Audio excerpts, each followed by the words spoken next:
व्याप्ति प्रकार है जिसमें इस प्रकार का जो पक्ष संबंधी धूम को विषय करने वाला ज्ञान, पक्ष धर्मता ज्ञान का मतलब होता है पक्ष संबंधी जो धूम है उस धूम को विषय करने वाला ज्ञान। ये शुरू करना है, शुरू कर दीजिए, पंखा शुरू कर दीजिए और एक छोटा बिजली भी चला दीजिए। तो पक्ष संबंधी धूम को विषय करने वाला जो ज्ञान व्याप्ति प्रकार है जिसमें ऐसा पक्ष संबंधी धूम को विषय करने वाला जो ज्ञान, उसी को परामर्श ऐसा कहते हैं। जैसे उदाहरण दिया था, यथा वह्नि व्याप्य धूमवान अयम पर्वतः, वह्नि के व्याप्ति से युक्त जो धूम और उस धूम से युक्त यह पर्वत है, इस प्रकार का ज्ञान। तो इस ज्ञान में व्याप्ति ही प्रकार है, व्याप्ति इस ज्ञान में प्रकार है। ये सब है अभी एक दूसरे के सापेक्ष, इसमें कोई प्रकार भी है विशेष्य भी है। जैसे वह्नि प्रकार है, व्याप्ति विशेष्य है, वह्नि व्याप्य ऐसा जो है ना, इसमें वह्नि प्रकार है, व्याप्ति विशेष्य है। व्याप्ति प्रकार है, धूम विशेष्य है, धूम प्रकार है, पर्वत विशेष्य है। एक दूसरे के सापेक्ष विशेषण विशेष भाव है। यहाँ पर वह्नि प्रकार है, व्याप्ति विशेष्य है, और वह व्याप्ति जो कि वह्नि के सापेक्ष विशेष्य है वह व्याप्ति प्रकार है, धूम के सापेक्ष धूम विशेष्य है। व्याप्ति से युक्त कौन है? धूम। व्याप्ति से युक्त धूम है तो धूम है विशेष्य और व्याप्ति है प्रकार, और उस धूम से युक्त कौन है? पर्वत। धूम से युक्त पर्वत है तो पर्वत है विशेष्य और धूम है प्रकार। तो इस प्रकार से वह्नि की व्याप्ति से युक्त जो धूम और ऐसे धूम को विषय करने वाला ज्ञान को हम परामर्श कह रहे हैं।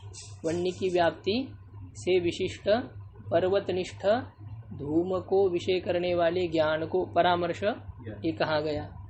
तो ये जो परामर्श ज्ञान है ये पक्ष संबंधी धूम को विषय करने वाला ज्ञान है, पक्ष संबंधी धूम को विषय करने वाला ज्ञान है। और उसमें विशेष्य कौन है और उसमें प्रकार कौन है? जो पूरा ज्ञान होगा, जैसे अयम घट, इस ज्ञान में प्रकार कौन है? घटत्व प्रकार है और घट विशेष्य है, घटत्व प्रकार है और घट विशेष्य है। तो घटत्व और घट, विशेषण और विशेष्य दोनों को विषय करने वाला ज्ञान, एक बीच में संसर्ग भी रहता है। इसी प्रकार से अब ये जो ज्ञान हमें परामर्श यहाँ पर हो रहा है, वह्नि व्याप्य धूमवना अयम पर्वत है ज्ञान, इस ज्ञान में प्रकार कौन है और इस ज्ञान में विशेष्य कौन है, ये विचार करना है। तो वह्नि की व्याप्ति जो धूम में है वो वह्नि की व्याप्ति यहाँ पर प्रकार है, इस ज्ञान में प्रकार कौन है? वह्नि की व्याप्ति प्रकार है। और विशेष्य कौन है? पक्ष संबंधी जो धूम है वो धूम ही यहाँ पर विशेष्य है। तो धूम है विशेष्य और व्याप्ति है प्रकार। तो व्याप्ति प्रकार वाला ऐसा जो पक्ष संबंधी धूम को विषय करने वाला ज्ञान, व्याप्ति प्रकार है जिसमें ऐसा जो पक्ष के संबंधी धूम को विषय करने वाले ज्ञान को परामर्श कहते हैं। इन्हें परामर्श का स्वरूप हो रहा है। अब हम विचार करना इसमें पदकृत्य में देखेंगे कि व्याप्ति से विशिष्ट पक्ष धर्मता ज्ञान है। व्याप्ति से विशिष्ट पक्ष धर्मता ज्ञान मतलब पक्ष संबंधी धूम का ज्ञान। तो पक्ष संबंधी धूम के ज्ञान में जो प्रकार है व्याप्ति, वह उस प्रकार से विशिष्ट जो पक्ष धर्मता ज्ञान है, प्रकार से विशिष्ट कौन है? पक्ष धर्मता ज्ञान। तो प्रकार से विशिष्ट पक्ष धर्मता ज्ञान है तो किस संबंध से विशिष्टता है, वह कौन सा संबंध है, इस संबंध की चर्चा हम करेंगे, पदकृत्य में देखेंगे। पहले केवल इस मूल ग्रंथ को समझ लेना है शब्दशः। व्याप्ति विशिष्ट मतलब व्याप्ति प्रकार है जिसका ऐसा जो पक्ष धर्मता ज्ञान अर्थात पक्ष संबंधी धूम को विषय करने वाला ज्ञान, व्याप्ति प्रकार है जिसमें ऐसा पक्ष संबंधी धूम को विषय करने वाला ज्ञान, उसको कहते परामर्श। और ये जैसे आपको यहाँ पर उदाहरण दिया, यथा वह्नि व्याप्य धूमवान अयम पर्वतः, यह जो ज्ञान है इसको परामर्श कहते हैं। और इस परामर्श से उत्पन्न होने वाला पर्वतो वह्निमान, यह ज्ञान ही अनुमिति ज्ञान है। इसमें पदकृत्य देखिए अभी,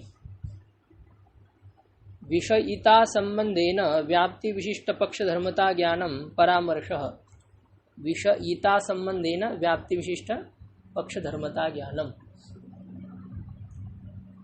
पक्ष संबंधी धूम का ज्ञान में प्रकार है व्याप्ति।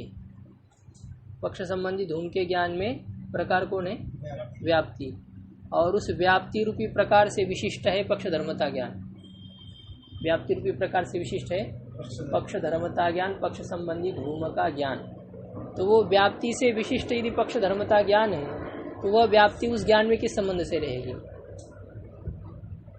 ये उस दिन आपको एक उदाहरण दिया था कि अयम घटः जब ज्ञान हो जाता है, इस ज्ञान का विषय कौन है? घट है। तो विषयता किस में है? तो ज्ञान जा करके घट में किस संबंध से रहेगा? विषयता संबंध से। और घट का ज्ञान क्या है? विषयी है। घट का ज्ञान विषयी है। विषयीता किस में रहती है? ज्ञान में।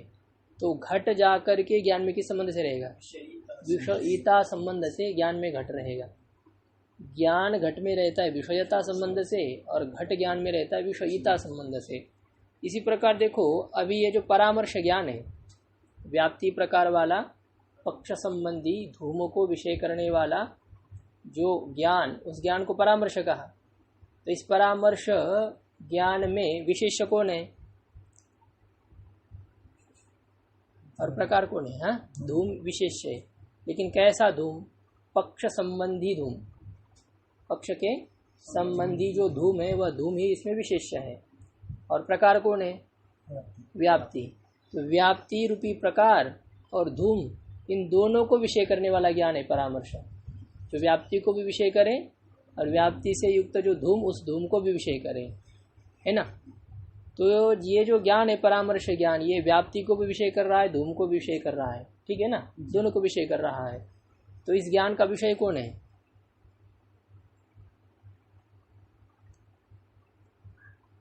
जब ये ज्ञान धूम को विषय कर रहा है, व्याप्ति को विषय कर रहा है, तो इस ज्ञान के विषय कौन है? धूम और व्याप्ति है। ज्ञान यदि घट को विषय कर रहा है तो घट का, ये ज्ञान का विषय कौन हुआ? घट हुआ। इसी प्रकार से ये ज्ञान व्याप्ति को और पक्ष संबंधी धूम को विषय करता है, तो इस ज्ञान के विषय कौन हुए? व्याप्ति और पक्ष संबंधी धूम, ये इस ज्ञान के विषय हो गए, है ना। विषयता इन दोनों में है। अच्छा, इनका ज्ञान क्या हो जाएगा? व्याप्ति और धूम का ज्ञान क्या हो जाएगा? ये ज्ञान के विषय है। तो ज्ञान उनका क्या है? विषयी। ज्ञान उनका क्या है? विषयी है। व्याप्ति का विषयी है ज्ञान, धूम का विषयी है ज्ञान। तो उसमें देखो, व्याप्ति का विषयी कौन हुआ? ज्ञान। विषयीता किसमें है? ज्ञान में। व्याप्ति जा करके ज्ञान में किस संबंध से रहेगी? विषयीता संबंध से रहेगी। व्याप्ति ज्ञान में विषयीता संबंध से रहेगी। तो व्याप्ति से विशिष्ट है ज्ञान, व्याप्ति से विशिष्ट है ज्ञान, क्योंकि ज्ञान का एक व्याप्ति है विशेषण। ये जो ज्ञान है परामर्श ज्ञान हमारा, इस परामर्श ज्ञान का विशेषण कौन है? व्याप्ति। और विशेष्य कौन है? धूम। पक्ष संबंधी धूम ही क्या है? विशेष है। तो पक्ष संबंधी धूम है विशेष्य और व्याप्ति है प्रकार, व्याप्ति है विशेषण प्रकार। तो इस व्याप्ति से विशिष्ट, व्याप्ति रूपी प्रकार से युक्त कौन है? ज्ञान है। व्याप्ति रूपी प्रकार से युक्त विशेष्य धूम भी है और व्याप्ति रूपी प्रकार से युक्त कौन है? ज्ञान भी है। दोनों को भी कह सकते हैं। घटत्व से युक्त घट भी है और घटत्व से युक्त ज्ञान भी है। घटत्व विशेषण से विशिष्ट कौन है? ज्ञान भी है। अयम घटः, इस ज्ञान में विशेषण कौन है? अयम घट, इस ज्ञान में विशेषण कौन है? प्रकार, घटत्व प्रकार। तो घटत्व प्रकार से विशिष्ट कौन है? ज्ञान भी है और घट भी है, दोनों को भी है। तो दोनों को भी कह सकते हैं। अयम घटः, इस ज्ञान में घटत्व प्रकार है, तो उस घटत्व प्रकार से विशिष्ट कौन हुआ? ज्ञान। दोनों भी विशिष्ट है। तो घट है विशेष्य, तो विशेष्य भी विशेषण से युक्त होता है, विशेष्य भी विशेषण से युक्त होता है। और जो ज्ञान होता है वह ज्ञान भी विशेषण से युक्त होता है। घट विषय का जो ज्ञान हुआ, उस ज्ञान में प्रकार जो घटत्व है, घट ज्ञान में प्रकार कौन है? घटत्व है। उस घटत्व से विशिष्ट घट भी है और उस घटत्व से विशिष्ट ज्ञान भी है। इसी प्रकार से देखो, यहाँ जो हमें परामर्श ज्ञान हो रहा है, इस परामर्श ज्ञान में प्रकार कौन है? व्याप्ति प्रकार है। और विशेष्य कौन है? हाँ, धूम। ये विशेष है। पक्ष संबंधी धूम ये विशेष है। तो इस व्याप्ति से विशिष्ट धूम भी होगा और व्याप्ति से विशिष्ट ज्ञान भी होगा। तो जब व्याप्ति से विशिष्ट धूम है तो व्याप्ति तो उसमें रहेगी आश्रयता संबंध से, व्याप्ति का आश्रय है धूम, लेकिन व्याप्ति से विशिष्ट कौन है? ज्ञान भी है। व्याप्ति से विशिष्ट कौन है? ज्ञान भी है। तो व्याप्ति से विशिष्ट यदि ज्ञान है तो किस संबंध से विशिष्ट है?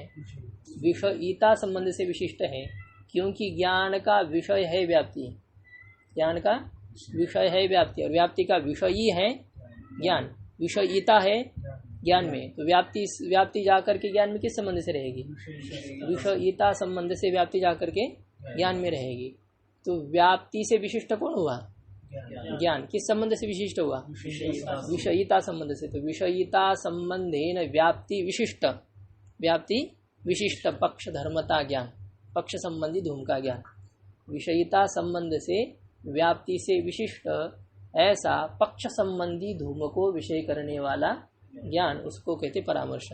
स्पष्ट हुआ?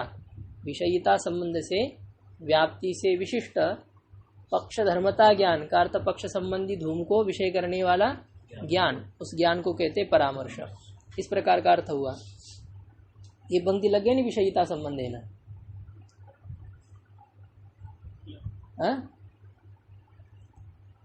अभी इसमें पक्ष धर्मता ज्ञानम परामर्श, ये जो पूरा लक्षण तो किया है, व्याप्ति विशिष्ट पक्ष धर्मता ज्ञानम, इतना ये परामर्श का लक्षण किया है। लेकिन इसमें कहते पक्ष धर्मता, इस पद को हटा दीजिए। किस पद को हटा देंगे? पक्ष धर्मता। तो फिर क्या स्वरूप रहेगा लक्षण का? हाँ, व्याप्ति विशिष्ट ज्ञानम परामर्श। व्याप्ति विशिष्ट जो ज्ञान है, अर्थात व्याप्ति प्रकार वाला जो ज्ञान है, व्याप्ति जिस ज्ञान का प्रकार हो, व्याप्ति प्रकार वाले ज्ञान को क्या कहेंगे? परामर्श कहेंगे। तो इतना लक्षण करेंगे तो क्या आपत्ति है? व्याप्ति प्रकार वाले ज्ञान को परामर्श कहने पर क्या आपत्ति है? समझ में आ रहा है? व्याप्ति प्रकार है जिस ज्ञान का, बस इतना ही ज्ञान। पक्ष संबंधी धूम को विषय करने वाला ज्ञान, यह जो पद था इस पद को हटा दिया। पक्ष धर्मता इस पद को हटाया गया, लक्षण रह गया है व्याप्ति विशिष्ट ज्ञानम। इतना लक्षण है। तो व्याप्ति प्रकार वाला जो ज्ञान, व्याप्ति से विशिष्ट जो ज्ञान, व्याप्ति से विशिष्ट अर्थात व्याप्ति जिसमें प्रकार है, तो व्याप्ति प्रकार वाला जो ज्ञान, उसको क्या कहेंगे? परामर्श कहेंगे। कितना लक्षण करेंगे? तो ये लक्षण परामर्श में जाएगा। हाँ, क्योंकि परामर्श ज्ञान व्याप्ति से विशिष्ट होता है क्या? होता है। तो व्याप्ति प्रकार वाला जो ज्ञान, उसको यदि परामर्श कहेंगे तो ये ज्ञान तो परामर्श में जा रहा है, अपने लक्ष्य में जा रहा है। लेकिन व्याप्ति प्रकार वाला जो ज्ञान, उसको यदि परामर्श कहेंगे तो ये लक्षण घटादि ज्ञान में अतिव्याप्त होगा। लक्षण क्या हो रहा है? घटादि ज्ञान में अतिव्याप्त हो रहा है। घटादि ज्ञान में कैसे अतिव्याप्त हो रहा है? घटादि ज्ञान में किसकी व्याप्ति है? घट में किसकी व्याप्ति? व्याप्ति से विशिष्ट ज्ञान को क्या कहेंगे? परामर्श कहेंगे। तो व्याप्ति विशिष्ट जो ज्ञान, उसको परामर्श कहेंगे तो अतिव्याप्ति कहाँ दिखा रहे हैं? घटादि ज्ञान में अतिव्याप्ति दिखा रहे हैं। लेकिन घटादि ज्ञान में अतिव्याप्ति हुई हो कैसे रही है? व्याप्ति से विशिष्ट है क्या घटादि ज्ञान? हाँ, व्याप्ति से विशिष्ट है घटादि ज्ञान। कैसे? इसमें टिप्पणी में दिया है, देखो, इदम कपालम घटात, इदम कपालम घटात, अनुमान है ये। इदम, इदम को पक्ष बनाना है। इदम, यह कपालम, ये क्या है? कपाल है। जो सामने ये कपाल है। क्यों? बोले घटात, घट होने के कारण से, घट होने के कारण से। जहाँ जहाँ घट होता है वहाँ कपाल होता है क्या? जहाँ जहाँ घट है वहाँ जरूर क्या रहता है? कपाल रहता ही है। जहाँ जहाँ पट है वहाँ तंतु रहते हैं क्या? रहना है। कार्य है तो कारण रहेगा क्या? रहेगा। तो ये घटात, ये है यहाँ पर हेतु। घटात क्या है? हेतु है। तो इस घट में कपाल की व्याप्ति है या नहीं है? घट हेतु में कपाल की व्याप्ति है। यत्र यत्र घटः तत्र तत्र कपालम अस्ति न वा? है। तो घट में कपाल की व्याप्ति है। घट में कपाल की व्याप्ति, व्याप्ति का मतलब होता है कपाल को छोड़ करके घट का न रहना। कपाल के बिना घट कभी रहता है क्या? तो कपालत्व के अभाव का जो अधिकरण है, कपालत्व के अभाव का जो अधिकरण है, उसमें न रहना, साध्याभावत अवृत्तित्व, व्याप्ति का भी लक्षण हम देखेंगे। व्याप्ति का क्या लक्षण है? साध्याभावत अवृत्तित्व, साध्याभाव के अधिकरण में न रहना। साध्याभाव के अधिकरण में न रहना। यहाँ पर साध्य कौन है? इदम कपालम घटात, ये अनुमान कर रहे हैं हम लोग। तो इस अनुमान में साध्य कौन है? इदम तो पक्ष है। फिर दूसरा पत्थर फेंक करके देखिए, कपालम साध्य कौन है? कपाल है, और घटा ये है हेतु। अब तीन जब आ जाते ना, क्रम से समझ लेना है, तीन पद है आपके, तो इसमें पक्ष, साध्य और हेतु। तो पक्ष कौन है? इदम। यह ऐसा करके उसको उद्देश्य करके कहते यह कपाल है, यह कपाल है। हेतु क्या है? घटात, घट होने के कारण से। अब ये जो घट है, इस घट में कपालत्व की, कपाल की व्याप्ति है, घट में कपाल की व्याप्ति। यहाँ पर साध्य जब पूछेंगे ना आपको, साध्य कौन है यहाँ पर, तो कपालत्वम कहेंगे। साध्य किसको कहेंगे? कपालत्वम, तो जोड़ करके कपालत्वम साध्य है। और हेतु कौन है? घटत्वम हेतु है। कपालत्वम साध्य है और घटत्वम हेतु है। तो घटत्व में कपालत्व की व्याप्ति है, घटत्व में कपालत्व की व्याप्ति है, अर्थात कपालत्व के अभाव के अधिकरण में, कपालत्व के अभाव के अधिकरण। जैसे कपालत्व के अभाव का अधिकरण है पुस्तक, इसमें कपालत्व है क्या? तो कपालत्व के अभाव का अधिकरण कौन है? पुस्तक। इसमें घटत्व रहता है क्या? नहीं रहता है। तो कपालत्व के अभाव के अधिकरण में घटत्व कभी नहीं रहता है। तो कपालत्व के अभाव के अधिकरण में न रहना, साध्य के अभाव के अधिकरण में न रहना, इसको व्याप्ति कहते हैं। साध्य के बिना न रहना, इसको क्या कहते हैं? व्याप्ति। तो कपाल के बिना कभी घट रहता है क्या? तो कपाल के बिना घट का न रहना ही घट में कपाल की व्याप्ति है। कपाल के बिना घट का न रहना ही घट में कपाल की व्याप्ति है। वन्नी के बिना धूम का न रहना ही धूम में वन्नी की व्याप्ति है। तो वन्नी की धूम में व्याप्ति है। वो व्याप्ति यानी क्या चीज़ है? बोले वन्नी के अभाव के अधिकरण में न रहना, ये जो नियम है घट का, धूम का, उनका क्या नियम है?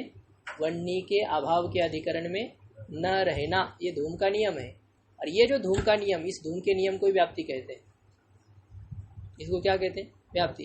इसी प्रकार से कपाल के बिना न रहना, कपाल के बिना न रहना, ये घट ने नियम ले रखा है। और ये जो घट का नियम है, इस घट के नियम को ही क्या कहते हैं? व्याप्ति। और ये किसकी व्याप्ति है? कपाल की व्याप्ति, साध्य की व्याप्ति है। किसकी व्याप्ति है? साध्य की, कपाल की व्याप्ति है। तो कपाल की व्याप्ति है कि नहीं घट में? कपाल में घट की व्याप्ति है। अब देखो, इसमें जो ज्ञान हो जाएगा आपको, व्याप्ति विशिष्ट घट ज्ञान हो जाएगा। कपालत्व के अभाव के अधिकरण में न रहना, इस नियम से विशिष्ट जो घट, कपालत्व अभावत अवृत्तित्व विशिष्ट घटः इत्याकारकम यत्, ये टिप्पणी में दिया ना, इदम कपालम घटात। यहाँ पर कपाल की व्याप्ति किस में रहती है? घट में है। तो कपालत्व निरूपित जो व्याप्ति है घट में, जैसे वन्य निरूपित व्याप्ति किस में रहती है? ऐसे कपालत्व निरूपित व्याप्ति किस में रहेगी? घट में रहती है। तो देखो, वो व्याप्ति का स्वरूप बता दिया, कपालत्व अभावत अवृत्तित्व, कपालत्व के अभाववत, वत यानी से युक्त, तो कपालत्व के अभाव से युक्त जो है उसमें अवृत्तित्व, उसमें न रहना, कपालत्व के अभाव के अधिकरण में न रहना, इससे विशिष्ट कौन है? अवृत्तित्व से विशिष्ट कौन है? घट। अवृत्तित्व ही क्या चीज़ है? व्याप्ति है। कपालत्व अभावत अवृत्तित्वम क्या चीज़ है? व्याप्ति। कपालत्व अभावत अवृत्तित्वम, यह है व्याप्ति। कपालत्व के अभाव के अधिकरण में न रहना, साध्याभाव के अधिकरण में न रहना, ये क्या चीज़ है? व्याप्ति। और इस व्याप्ति से विशिष्ट कौन है? घट है। तो कपालत्व अभावत अवृत्तित्व विशिष्ट घटः इत्याकारकम, इस प्रकार के आकार वाला जो ज्ञान है, ये ज्ञान व्याप्ति से विशिष्ट घट ज्ञान है क्या? ये ज्ञान व्याप्ति से विशिष्ट है। कपालत्व अभावत अवृत्तित्व विशिष्ट घटः, कपालत्व अभावत अवृत्तित्व विशिष्ट घटः, ये ज्ञान व्याप्ति विशिष्ट है। तो जो व्याप्ति से विशिष्ट ज्ञान है उसको यदि परामर्श कहेंगे तो इसकी यहाँ पर अतिव्याप्ति हो रही है। घट ज्ञान में क्या हो रही है? उसकी अतिव्याप्ति हो रही है। और मूल में बताया था घटादि ज्ञान वारणा है, घट ज्ञान में अतिव्याप्ति। और आदि से किस में अतिव्याप्ति दिखानी है? तो कहते हैं आदि से वह्नि व्याप्य आलोक। आदिपद से किसको ले रहे हैं? वह्नि व्याप्य आलोक। आलोक यानी प्रकाश होता है। तो यत्र यत्र आलोक तत्र तत्र वह्नि अस्ति न वा? जहाँ जहाँ प्रकाश वहाँ कभी कहीं वह्नि रहती है? जहाँ जहाँ प्रकाश वहाँ वहाँ वह्नि हाँ है। जहाँ जहाँ आलोक रहता है वहाँ वहाँ वह्नि रहती है। वह्नि यानी तेज। तो जहाँ आलोक है प्रकाश वहाँ तेज रहता है क्या? जरूर रहता है। तो वह्नि का व्याप्य कौन है? तेज। वह्नि की व्याप्ति किसमें है? वह्नि की व्याप्ति तेज नहीं प्रकाश। तेज और वह्नि तो एक ही है। तेज की व्याप्ति है किसमें? प्रकाश में। तेज की व्याप्ति है प्रकाश में। तो तेज का व्याप्य कौन हुआ? प्रकाश। व्याप्ति से जो युक्त है उसको व्याप्य कहते हैं। तो वह्नि की व्याप्ति किसमें रहती है? प्रकाश में। तो वह्नि का व्याप्य कौन हुआ? तो वह्नि व्याप्य आलोक। क्या ज्ञान हुआ? वह्नि व्याप्य आलोक। अब ये जो ज्ञान है ये ज्ञान व्याप्ति से विशिष्ट है कि नहीं? वह्नि व्याप्य आलोक ये ज्ञान व्याप्ति से विशिष्ट है। तो व्याप्ति विशिष्ट जो ज्ञान, व्याप्ति प्रकार वाला जो ज्ञान, उसको यदि परामर्श कहेंगे तो वह्नि व्याप्य आलोक इस ज्ञान में अतिव्याप्ति हो जाएगी। आपको सीधा सीधा उदाहरण समझ लेना है। वह्नि व्याप्य धूमः। वह्नि व्याप्य धूमः ये जो ज्ञान है ये ज्ञान व्याप्ति से विशिष्ट हुआ कि नहीं? वह्नि व्याप्य धूमः ये ज्ञान व्याप्ति से विशिष्ट है, व्याप्ति प्रकार वाला ज्ञान है। हाँ इतना है कि ये पक्ष संबंधी धूम को विषय करने वाला नहीं है। ये पक्ष धर्मता नहीं है। इस ज्ञान में क्या चीज नहीं है? पक्ष धर्मता नहीं। ये ज्ञान वह्नि के व्याप्ति से विशिष्ट है। धूम का भी ज्ञान है लेकिन केवल धूम का ज्ञान नहीं चलता है हमें। ये धूम का ज्ञान कहाँ होना चाहिए? पक्ष संबंधी धूम का ज्ञान होना चाहिए। धूम का ज्ञान कहाँ होना चाहिए? पक्ष संबंधी। तो पक्ष संबंधी ज्ञान जब तक नहीं है तब तक ज्ञान का इतना ही स्वरूप है कि व्याप्ति से विशिष्ट जो ज्ञान उसको क्या कहेंगे? परामर्श। व्याप्ति विशिष्ट ज्ञान को परामर्श कहेंगे। तो वह्नि व्याप्य धूमः ये व्याप्ति से विशिष्ट ज्ञान है कि नहीं? व्याप्ति से विशिष्ट है वह्नि व्याप्य धूमः यह ज्ञान। तो जो व्याप्ति से विशिष्ट उसी को यदि परामर्श कहेंगे तो इस ज्ञान की अतिव्याप्ति हो रही है वह्नि व्याप्य धूमः इतने ज्ञान में। जबकि परामर्श का असली स्वरूप कितना है? वह्नि व्याप्य धूमवान अयम पर्वत है। कितना स्वरूप है? नहीं, अनुमिति पर्वत तो वह्निमान है। वह्नि व्याप्य धूमवान अयम पर्वतः इस ज्ञान को परामर्श कहते हैं। ये पूरा स्वरूप है वह्नि व्याप्य धूमवान अयम पर्वत, ये परामर्श का स्वरूप है। लेकिन यदि पक्ष धर्मता यह पद नहीं देते हैं तो व्याप्ति का स्वरूप कितना बन जाएगा? ये परामर्श का स्वरूप कितना रहेगा? इतना रहेगा। तो उदाहरण में उसका स्वरूप क्या रहेगा? वह्नि व्याप्य धूमः। वह्नि व्याप्य धूमः इतना ज्ञान। तो ये ज्ञान व्याप्ति प्रकार वाला है वह्नि व्याप्य धूमः। तो जो व्याप्ति प्रकार वाला ज्ञान उसको क्या कहेंगे?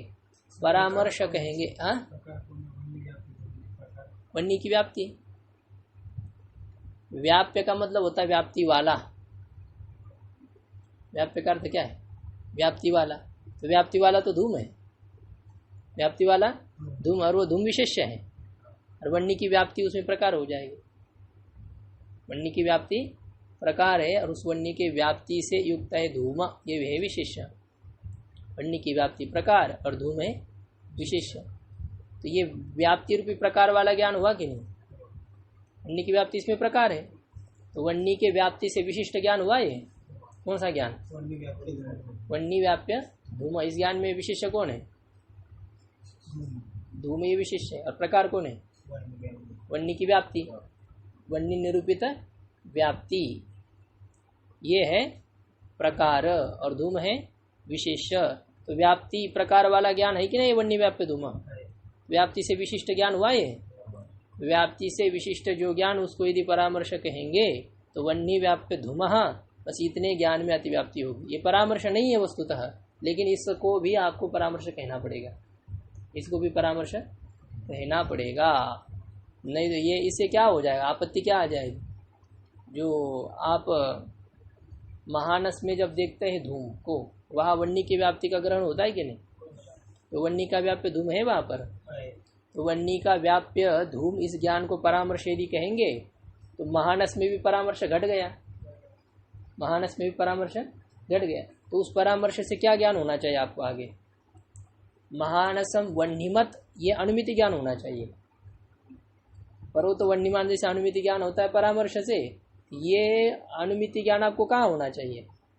सपक्ष में भी होना चाहिए, महानस में भी ये अनुमिति ज्ञान होने लगेगा। लेकिन महानस में अनुमिति ज्ञान होता है क्या? महानस में प्रत्यक्ष ज्ञान होता है, अनुमिति ज्ञान क्यों? हाँ, तो आप आँख से देख रहे हैं ना, यत्र यत्र धूम तत्र तत्र वन्नी, ये व्याप्ति घटाने की जरूरत है क्या? वहाँ पर व्याप्ति को ठोस करने के लिए आप वहाँ पर देखते हो। हाँ ठीक है, यहाँ जहाँ धूम है वहाँ वन्नी, तो जैसे यहाँ है, जैसे वहाँ है, जैसे यहाँ है, तो आप क्या करते हैं? उस व्याप्ति को सुदृढ़ बनाने के लिए उसको भले उपयोग करते हैं, लेकिन उससे अनुमिति ज्ञान के लिए उसका उपयोग होता है क्या? अनुमिति ज्ञान की आवश्यकता नहीं, वहाँ तो प्रत्यक्ष ही है। अनुमिति ज्ञान की जरूरत वहाँ पड़ती है जहाँ पर साध्य का निश्चय नहीं है, जहाँ साध्य का क्या है? संशय है। ऐसे संशयास्पद पक्ष में उस साध्य के व्याप्ति ज्ञान के लिए ये सभी उपयोगी है। व्याप्ति आदि जो है ना, उसका उपयोग होता है वो अनुमिति ज्ञान कराने के लिए। संदिग्ध स्थल पर साध्य का ज्ञान कराने के लिए उसका उपयोग है। जहाँ पर निस्संदिग्धता है, निश्चितता है, वहाँ पर इसका उपयोग है क्या? नहीं। तो ये है कि वन्नी व्याप्य धूमः, यह जो ज्ञान है, ये ज्ञान परामर्श नहीं है, लेकिन फिर भी इसको परामर्श मानना पड़ेगा यदि पक्ष धर्मता पद नहीं दिया जाएगा। और घटादि ज्ञान, घट ज्ञान में भी अतिव्याप्ति दिखा दी, घट ज्ञान में भी अतिव्याप्ति होती। तो ये घटादि वारणाय, घटादि ज्ञान में अतिव्याप्ति का वारण करने के लिए लक्षण में कौन सा पद दिया गया? पक्ष धर्मता यह पद दिया गया। अब पक्ष धर्मता जब पद देंगे ना, तो फिर घटादि ज्ञान में अतिव्याप्ति नहीं होगी। घटादि ज्ञान में अतिव्याप्ति नहीं होगी। क्यों नहीं होगी? क्योंकि कपालत्व अभावत अवृत्तित्व विशिष्ट घट, कपालत्व अभाव अवृत्तित्व विशिष्ट घट, ये ज्ञान व्याप्ति विशिष्ट है क्या? व्याप्ति विशिष्ट है। लेकिन पक्ष संबंधी हेतु को विषय करने वाला ज्ञान है क्या? ये पक्ष संबंधी, ये जो घट का ज्ञान हो रहा है ना आपको, ये कहाँ ज्ञान हो रहा है? ये सामने आपके घट, सामने आपके घड़ा पड़ा हुआ है, ये घट है मानो, ये आपके सामने है, और आप इसमें अनुमान कर रहे हैं कि इदम कपालम, ये क्या चीज़ है? कपाल है। क्यों? बोले घटात, ये आप यहाँ पर अनुमान कर रहे हैं। अब इसमें कपाल की व्याप्ति है कि नहीं घट में? तो कपालत्व के, कपाल के व्याप्ति से विशिष्ट कौन है? घट। कपाल की व्याप्ति से विशिष्ट घट, ये ज्ञान आपको हो रहा है। तो व्याप्ति विशिष्ट ज्ञान तो है, लेकिन ये जो ज्ञान हो रहा है ये पक्ष संबंधी घट को विषय करने वाला है क्या?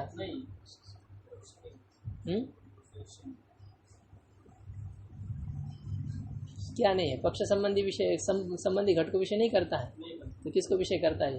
ये पक्ष संबंधी घट को विषय करता है, या सपक्ष संबंधी घट को विषय करता है, या विपक्ष संबंधी घट को विषय करता है? हैं? क्यों नहीं करता है? पक्ष संबंधी घट को विषय करने वाला क्यों नहीं कहेंगे?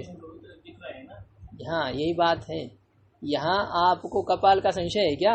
एकदम सामने जो आप देख रहे हैं वह कपाल का संशय नहीं, साध्य का संशय नहीं।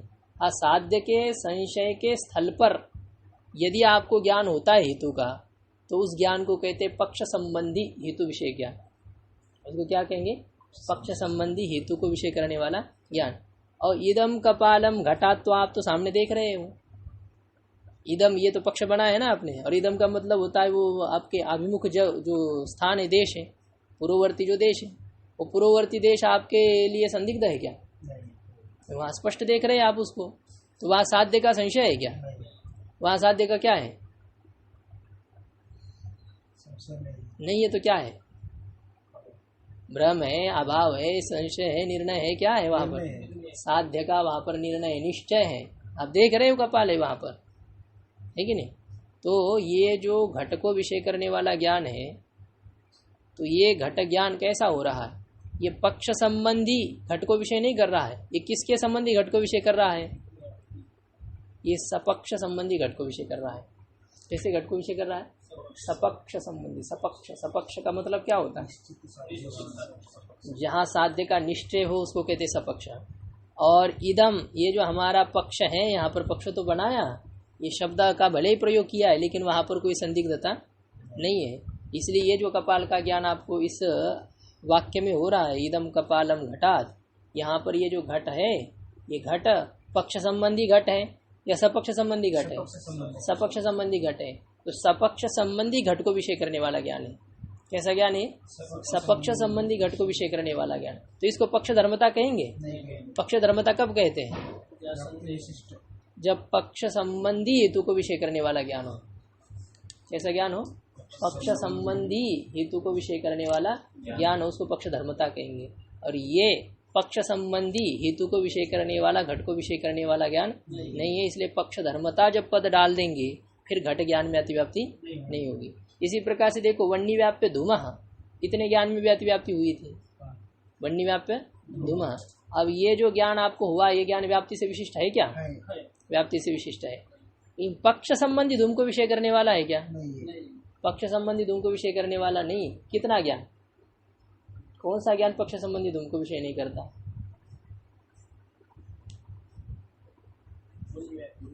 वन्नी व्याप्य धूमः, कितना ज्ञान? वन्नी व्याप्य धूमः, ये ज्ञान पक्ष संबंधी धूम को विषय नहीं करता। ये ज्ञान धूम को विषय करता है क्या? धूम को विषय करता, लेकिन पक्ष संबंधी धूम को विषय नहीं करता। तो इसलिए ये ज्ञान पक्ष धर्मता नहीं है। वन्नी व्याप्य धूम है, ये ज्ञान पक्ष धर्मता नहीं। और हमें क्या चाहिए? पक्ष धर्मता चाहिए। पक्ष धर्मता का मतलब होता है पक्ष के संबंधी वह ज्ञान होना चाहिए, है ना? पक्ष के संबंधी वह ज्ञान होना चाहिए, तब उसको पक्ष धर्मता ज्ञान कहेंगे। और वन्नी व्याप्य धूम है, ये पक्ष संबंधी ज्ञान नहीं है। तो इसलिए पक्ष धर्मता पद देने पर वन्नी व्याप्य धूमः इतने ज्ञान में अतिव्याप्ति नहीं होगी। तो उसमें अतिव्याप्ति का वारण करने के लिए लक्षण में पक्ष धर्मता यह पद दिया गया। पक्ष धर्मता पद देने पर अभी अतिव्याप्ति नहीं होगी। बात समझ में आ रही है? तो देखो अभी लक्षण क्या है? व्याप्ति से विशिष्ट पक्ष संबंधी हेतु को विषय करने वाला ज्ञान। पक्ष धर्मता ज्ञान मतलब क्या होता है? पक्ष संबंधी हेतु विषयकम ज्ञानम, पक्ष संबंधी हेतु विषय ज्ञान। पक्ष संबंधी धूमादि को विषय करने वाला ज्ञान, और वह व्याप्ति से विशिष्ट होना चाहिए। तो व्याप्ति प्रकार है जिसका, ऐसा पक्ष संबंधी धूमादि को विषय करने वाला ज्ञान, उसको कहते हैं परामर्श। ये परामर्श का लक्षण किया है। अब इसमें फिर पूर्व पक्षी कहता है ठीक है, फिर व्याप्ति विशिष्ट पद को हटा देंगे। व्याप्ति विशिष्ट पद को हटा देंगे तो लक्षण में परामर्श का लक्षण कितना रहेगा? पक्ष धर्मता ज्ञानम परामर्श। पक्ष धर्मता ज्ञानम मतलब पक्ष संबंधी धूमादि को विषय करने वाला ज्ञान। पक्ष संबंधी धूमादि को विषय करने वाला ज्ञान, बस इतना ही परामर्श का स्वरूप रहेगा। तो इतना ही परामर्श का लक्षण करते हैं तो क्या आपत्ति आएगी? तो कहते धूमवान पर्वतः इत्यादि। धूमवान पर्वतः, ये धूमवान पर्वत ये ज्ञान पक्ष संबंधी धूम को विषय करता है? धूमवान पर्वतः ये पक्ष संबंधी धूम को विषय करने वाला ज्ञान है। तो जो धूम पक्ष संबंधी धूम को विषय करने वाला ज्ञान अर्थात पक्ष धर्मता ज्ञान, उसको परामर्श कहेंगे। तो धूमवान पर्वत इस ज्ञान में अतिव्याप्ति होगी। धूमवान पर्वत ये परामर्श ज्ञान है क्या? ये परामर्श ज्ञान है नहीं, इसमें अतिव्याप्ति। अतिव्याप्ति का मतलब ही तब होता है ना, लक्ष्य भिन्न में लक्षण जा रहा है। धूमवान पर्वत ये परामर्श ज्ञान है? धूमवान पर्वत ये परामर्श ज्ञान नहीं होता है। व्याप्ति से विशिष्ट धूमवानायम पर्वतः, फिर उसको परामर्श कहते हैं। जो पुरुष पर्वत के निकट जाकर के धूम को देखता है, धूम को देखने पर उसको क्या ज्ञान होता है? धूमवान अयम पर्वतः। क्या ज्ञान हुआ? धूमवान अयम पर्वत। उस उतने मात्र से अनुमिति ज्ञान होता है क्या? नहीं, उससे आगे आपको क्या उसको क्या करना पड़ता है? व्याप्ति का स्मरण। फिर व्याप्ति का स्मरण होने पर व्याप्ति विशिष्ट धूम वाला यह पर्वत है, ऐसा परामर्श ज्ञान, फिर उसको पर्वतवन्य मान्य ज्ञान होगा। तो केवल धूमवान पर्वत इतने ज्ञान से काम चलता है क्या? तो धूमवान पर्वतः यह जो ज्ञान है इत्यादि ज्ञान में अतिव्याप्ति हो जाएगी। धूमवान पर्वतात् भिन्न भिन्न स्थल पर उसका अलग अलग स्वरूप बना लेना है पक्ष धर्मता ज्ञान का। तो यहाँ प्रकृत उदाहरण में उन्होंने धूमवान पर्वतः यह ज्ञान में अतिव्याप्ति दिखा दी। धूमवान पर्वत यह ज्ञान पर पक्ष धर्मता ज्ञान है क्या? धूमवान पर्वत पक्ष धर्मता ज्ञान है क्या? हाँ, धूमवान पर्वत है पक्ष धर्मता ज्ञान है। पक्ष संबंधी धूम को विषय करने वाला ज्ञान है ये। तो धूमवान पर्वत पक्ष धर्मता ज्ञान है क्या? हाँ, तो जो पक्ष धर्मता ज्ञान उसको परामर्श कहेंगे। तो अतिव्याप्ति कहाँ हो रही है? धूमवान पर्वत इस ज्ञान में। किसमें अतिव्याप्ति हो रही है?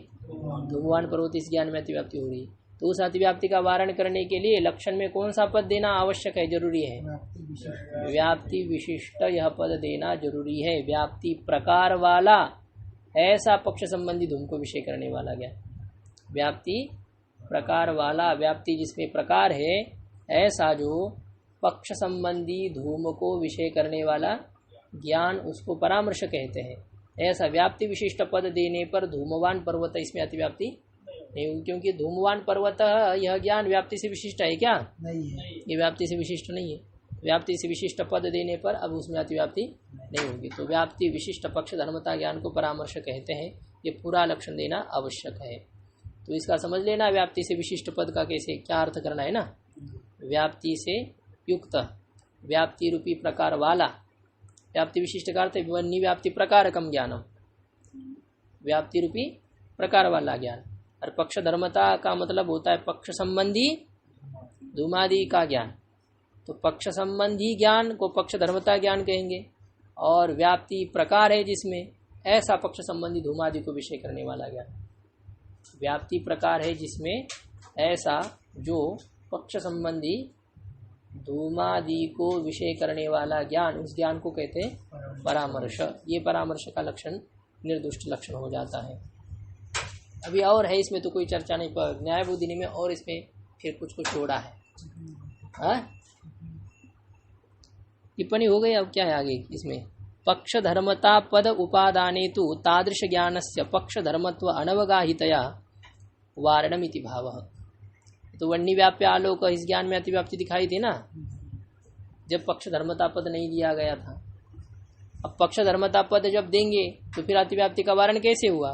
तो कहते पक्ष धर्मता पद उपादाने, पक्ष धर्मता पद का ग्रहण करने पर तादृश ज्ञानस्य पक्ष धर्मत्वानवगाहितया, वह जो ज्ञान है कपालत्व अभावत अवृत्तित्व विशिष्ट घटः, इस प्रकार का जो ज्ञान, ये ज्ञान पक्ष धर्मता को विषय करने वाला है क्या?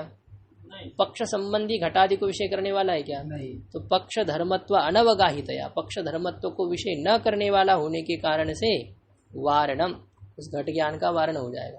ये पक्ष संबंधी धूम को विषय करने वाला नहीं है, पक्ष संबंधी हेतु को विषय करने वाला नहीं है। वन्नी व्याप्य धूम, ये पक्ष संबंधी धूम को विषय करने वाला है क्या? नहीं। इसलिए उसमें उसकी अतिव्याप्ति का वारण हो जाएगा। अब ये कहते हैं व्याप्ति वैशिष्ट्यम पक्ष धर्मतायाम सामानाधिकरणेन बोध्यम। ये व्याप्ति की जो विशिष्टता है पक्ष धर्मता में, पक्ष धर्मता में पक्ष धर्मत्व है धूम में। पक्ष का धर्म कौन है? धूम, पक्ष का धर्म है धूम, धूमवान पर्वत। तो पर्वत पक्ष का धर्म है धूम, पक्ष धर्मता रहती है धूम में। तो पक्ष धर्मता है धूम में, और व्याप्ति भी किस में रहती है? धूम में रहती है। तो व्याप्ति भी धूम में है और पक्ष धर्मता भी धूम में है। तो दोनों का अधिकरण कौन हो गया? धूम हो गया। किन किन दोनों का? व्याप्ति और पक्ष धर्मता, व्याप्ति और पक्ष धर्मता दोनों का अधिकरण कौन है? धूम। तो दोनों का जब एक अधिकरण होता है, समानाधिकरण होता है, तो उनका परस्पर क्या संबंध होता है? समानाधिकरण्य संबंध। तो किसका किसका समानाधिकरण्य संबंध है? व्याप्ति और पक्ष धर्मता का। तो व्याप्ति से विशिष्ट कौन है? नहीं, यहाँ पर अभी ये जो विचार हमारा चल रहा है, व्याप्ति रहती है धूम में और पक्ष धर्मता भी रहती है धूम में। तो व्याप्ति और पक्ष धर्मता दोनों का क्या संबंध हुआ? सामानाधिकरण्य संबंध। तो व्याप्ति जाकर के सामानाधिकरण्य संबंध से कहाँ रहेगी? वो तो उसका अधिकरण हो गया। सामानाधिकरण अलग होता है पक्ष धर्मता में। देखो ये लेखनीय है, इसका भी अधिकरण कंबल है और इसका भी अधिकरण कंबल है, दोनों का अधिकरण एक है, समानाधिकरण है ना। तो इस लेखनी का इस लेखनी के साथ कौन सा संबंध है? सामानाधिकरण्य संबंध है। कौन सा संबंध है? तो ये लेखनी जाकर के इस लेखनी में किस संबंध से रहेगी? लेकिन ये लेखनी इस लेखनी में सामानाधिकरण्य संबंध से, और ये लेखनी इस कंबल में समानाधिकरण नहीं, वो अभी नहीं, समानाधिकरण नहीं। समानाधिकरण तो ये है, इनको समानाधिकरण कहते हैं जिनका अधिकरण समान हो। ये जो अपने अधिकरण में रहेगी तो संयोग अधिक संबंध से रहेगी। लेखनी का संयोग संबंध है अधिकरण इस कंबल के साथ, तो संयोग संबंध से रहेगी यहाँ पर। तो अधिकरण में तो संयोग संबंध से रहेगी, लेकिन समानाधिकरण में सामानाधिकरण संबंध से रहेगी।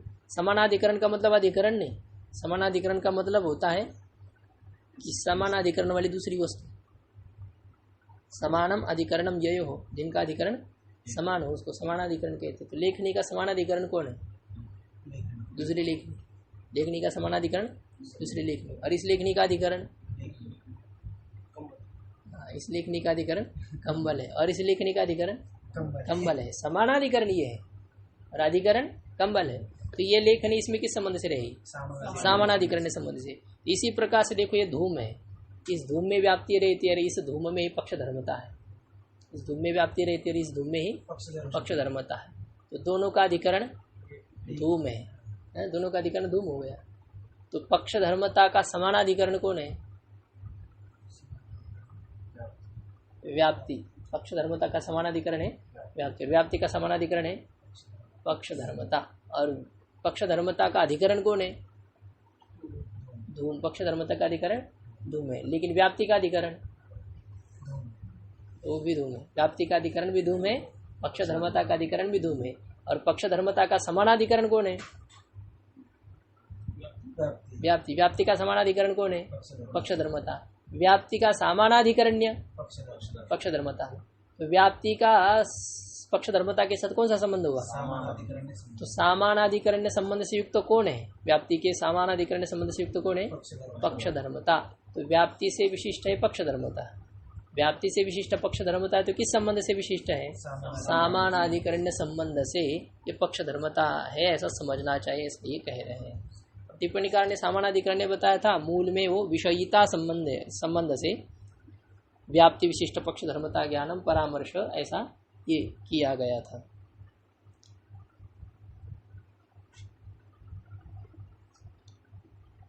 हाँ, ये आगे बताया देखो, द्वयो अधिकरणम धूमः बोध्य। दोनों का अधिकरण कौन है? धूम है। किन दोनों का? पक्ष धर्मता और व्याप्ति का। हाँ, व्याप्ति और पक्ष धर्मता दोनों का अधिकरण धूम है। तो दोनों का अधिकरण धूम होने के कारण से उनका सामानाधिकरण संबंध हुआ। अब सामानाधिकरण्य घटक वृत्तित्वम अधिकरणत्वम च स्वरूपादि संबंधेन बोध्यम। तो सामानाधिकरण्य का जो घटक संबंध होते हैं ना, ये आपको बताया था आप जैसे, ये भी इसका भी ये कंबल पे है, ये अभी कंबल में रहते हैं। दोनों का संबंध कौन सा है? सामानाधिकरण्य संबंध है। और इस सामानाधिकरण्य संबंध का घटक संबंध कौन है? इस लेखनी का इसके साथ जो संबंध है और इस लेखनी का इस कंबल के साथ जो संबंध है, तो यही क्या इनके सामानाधिकरण के घटक संबंध है। यदि यह लेखनी संयोग संबंध से यहाँ नहीं रहती, ये लेखनी यदि संयोग संबंध से यहाँ नहीं रहती, तो इसके साथ इसका सामानाधिकरण संबंध होता? नहीं होता। तो इस लेखनी के इस कंबल के साथ जो संयोग संबंध है वह इन दोनों के सामानाधिकरण का घटक संबंध है। ये लेखनी यहाँ रखी गई और ये लेखनी यहाँ रखी गई, इन दोनों का इस कंबल के साथ संबंध नहीं होता, तो उनका परस्पर संबंध होता? परस्पर संबंध नहीं होता। इन दोनों का संबंध होने के प्रति कारण है इसका इसके साथ संबंध और इसका इसके साथ संबंध है। इस प्रकार से होता है, तब इन दोनों का सामानाधिकरण घट गया। ऐसे होता है। हम लोग अभी आमने सामने बैठे हैं, वो किस कारण से बैठे हुए? इसके घटक संबंध होते हैं। कैलाश आश्रम है, आप भी वहाँ आए, हम भी वहाँ आए थे, दोनों को भी एक स्थान पर आए, फिर हम लोगों का भी ये संबंध होने लगा एक दूसरे के साथ। तो उसमें कारण बन रहा है उसका संबंध, हमारा भी उस आश्रम के साथ संबंध और आपका भी उस आश्रम के साथ संबंध, यही हम और आपके संबंध का घटक संबंध है। यदि वो नहीं होता तो हम परस्पर मिल सकते थे कभी, ये नहीं होता है। और वो भी यहाँ पर मिल सकते तो कभी दूसरी जगह भी मिले, यहाँ पर मिलना जो है उसका कारण होता है वो आश्रम। इसी प्रकार से ये जो है दोनों लेखनी का जो सामानाधिकरण संबंध हो रहा है उसके घटक संबंध है, इसका अपने अधिकरण के साथ संबंध और इसका अपने अधिकरण के साथ संबंध, इसको कहते हैं सामानाधिकरण के घटक संबंध। अब यहाँ तो समान इसलिए आपको पता नहीं चलेगा, जैसे आपको भिन्न संबंध दिखाते। ये लेखनी या कंबल में रहती है, किस संबंध से रहती है? संयोग संबंध से। अच्छा, इस कंबल में ये कृष्ण रूप है कि नहीं? ये किस संबंध से रहता है? इस कंबल में समवाय संबंध से रहता है। तो कंबल का रूप कहाँ रहता है? कंबल में। और लेखनी कहाँ है? कंबल में। दोनों का अधिकरण कौन है? ये कृष्ण रूप और लेखनी दोनों का अधिकरण कंबल हो गया। तो दोनों का अधिकरण जब समान हो गए तो ये दोनों कैसे हो गए? समानाधिकरण हो गए। ये दोनों समानाधिकरण हो गए। तो इनका परस्पर कौन सा संबंध हुआ? समानाधिकरण संबंध। किसका किसका? कृष्ण रूप और लेखनी का परस्पर संबंध हो गया समानाधिकरण संबंध। अब इस समानाधिकरण का घटक संबंध कौन है? संबंध कंबल संबंध है क्या? हाँ, हाँ, यह समानाधिकरण का घटक संबंध दोनों है। ये लेखनी संयोग संबंध से यहाँ रही, इसलिए उसका कृष्ण रूप के साथ समानाधिकरण हुआ। कृष्ण रूप समवाय संबंध से कंबल में रहा, इसलिए उसका लेखनी के साथ समानाधिकरण संबंध हुआ। तो समानाधिकरण के घटक संबंध कितने हो गए? दो हो गए। एक है संयोग और दूसरा है समवाय। तो कभी समान भी हो सकते हैं वो संबंध। तो लेखनी का जब समानाधिकरण घटाएंगे तो दोनों के समानाधिकरण का घटक संबंध कौन हो जाएगा? संयोग संबंधी हो जाएगा। लेकिन इस कृष्ण रूप और इस लेखनी का यदि समानाधिकरण है तो समानाधिकरण घटक संबंध अलग अलग हो गए। एक का है संयोग संबंध और एक का है समवाय संबंध। ऐसे ये दोनों होते समानाधिकरण के घटक संबंध। इसमें समानाधिकरण है, इसमें समानाधिकरण संबंध है, तो फिर घटक संबंध हो जाएगा संयोग संबंध।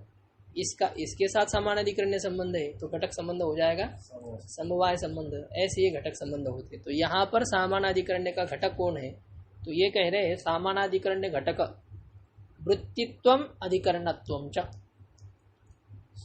वृत्तित्वम अधिकरणत्वम च, ये दोनों है समानाधिकरण के घटक संबंध। व्याप्ति वृत्तित्व संबंध से रहेगी धूम में। व्याप्ति कहाँ रहती है? धूम में। तो धूम में वृत्ति है व्याप्ति, और व्याप्ति का वृत्तित्व किस में है? धूम में है। व्याप्ति का वृत्तित्व है धूम में। और पक्ष धर्मता का अधिकरण कौन है? धूम है। और अधिकरणत्व किस में रहेगी? धूम में। तो धूम में व्याप्ति का वृत्तित्व है और धूम में पक्ष धर्मता का अधिकरणत्व है। यह है इसके घटक संबंध। व्याप्ति जाकर के धूम में किस संबंध से रही और पक्ष धर्मता जाकर के धूम में किस संबंध से रहा? दोनों को भी धूम में रखना है।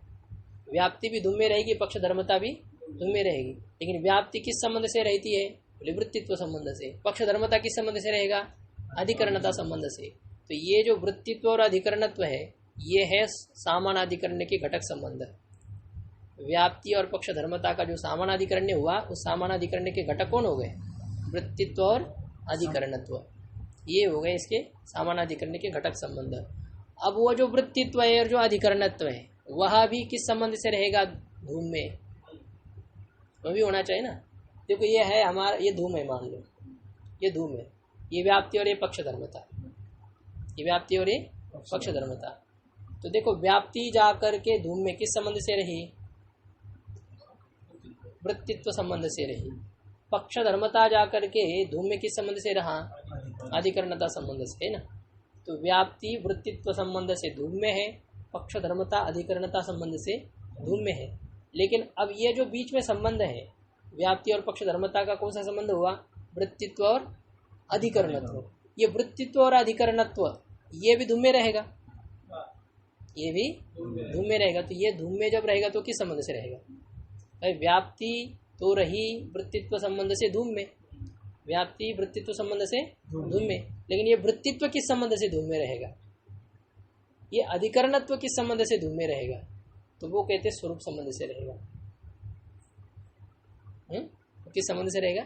स्वरूप संबंध से रहेगा। जहां पर कभी आपको कोई संबंध बताना मुश्किल हो जाता है तो वहां स्वरूप संबंध है।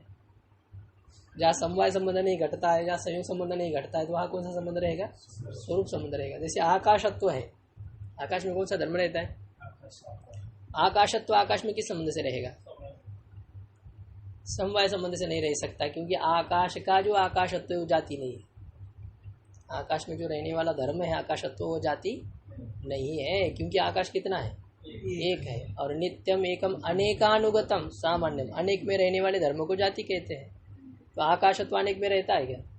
इसलिए आकाशत्व जाति नहीं है, दिक्त्व जाति नहीं, कालत्व जाति नहीं। तो ये जाति नहीं है, इसलिए ये अपने अधिकरण में समवाय संबंध से नहीं रहते हैं। तो ये किस संबंध से रहेगा? आकाशत्व आकाश में किस संबंध से रहेगा? स्वरूप संबंध से रहेगा। दिक्त्व दिशा में किस संबंध से रहेगा? और कालत्व काल में स्वरूप संबंध से। आत्मत्व आत्मा में हाँ, आप चलने दो ऐसे। आत्मत्व जाति है और ये जाति आत्मा में समवाय संबंध से रहती है। ऐसे तो जो जाति भिन्न धर्म होगा तो वह रहेगा अपने स्वरूप संबंध से अधिकरण में।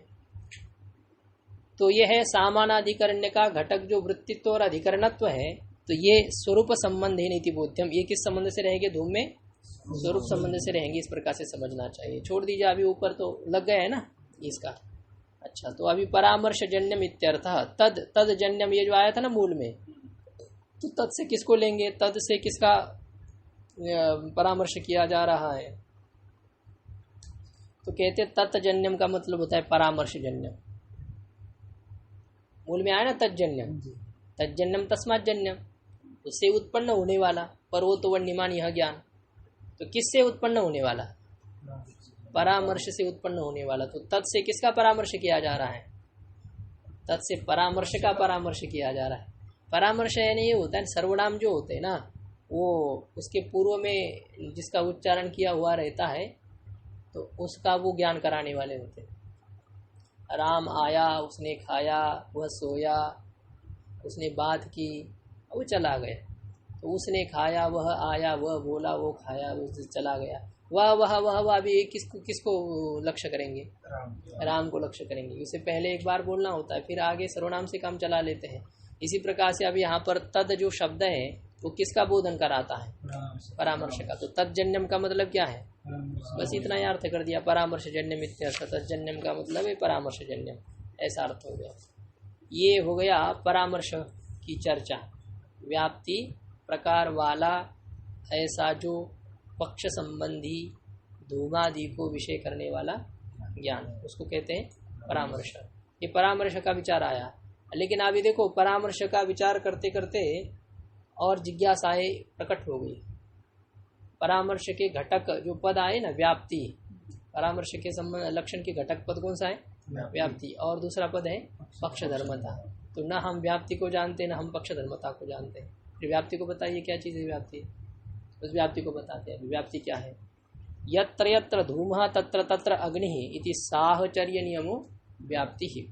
जहाँ जहाँ धूम है वहाँ वहाँ अग्नि है। इस प्रकार का जो साहचर्य नियम है, इनका जो एक साथ रहने का जो नियम है, साहचर्य का अर्थ सामानाधिकरण ने भी किया है, पदकृत्य में हम देखेंगे।